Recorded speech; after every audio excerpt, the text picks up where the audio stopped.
would like to welcome you to this conference. I think we will have a very exciting day. But the main message here is we have an urgent task and solar thermal is the quickest way to fix it. We as a sector also have another advantage if we compare to the other renewable energy sectors, and that we are super quick in developing and deploying those systems.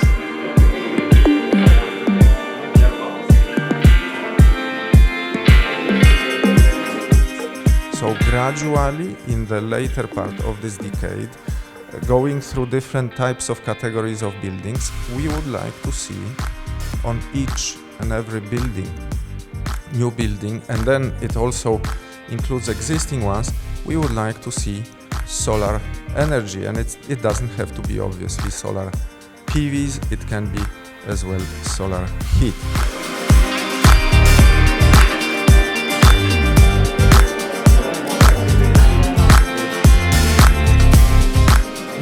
As a community, have to thank the Commission for at least giving us a binding target to fight over. This is something we as a community have wanted for a long time.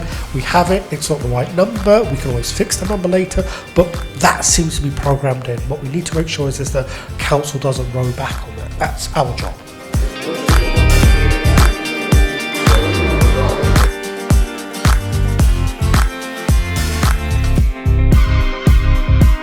We have to demonstrate that solar thermal is not only a solution for very distributed small-scale activity, but that is going to stay, of course, but that we are also capable of mobilizing infrastructure investment that require clear returns and reliable returns on investment.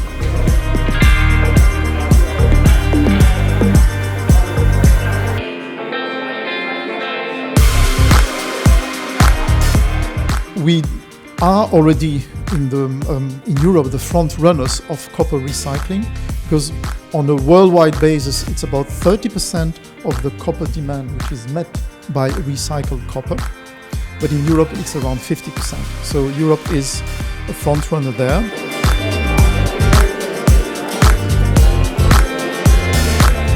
One thing we need to put out of this debate, which is that heat and electrification can actually be complementary.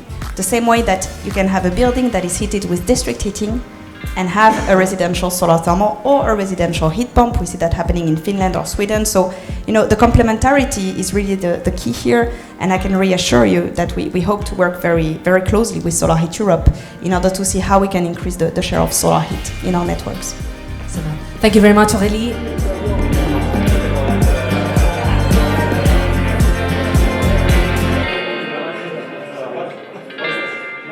And their result was that it would be profitable in the mid-2030 without subsidies to introduce 6 terawatt-hours of solar thermal in Sweden and 5 terawatt-hours of heat storages to store solar thermal, but also to store waste heat from industries and waste combustion.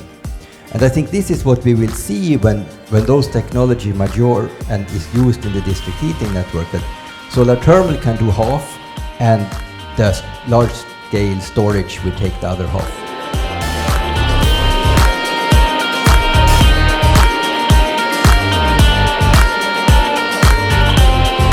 They are needed, their renewable electricity is needed, but we are there to support them with a growing share as much as we are capable of making it competitive and easy to implement.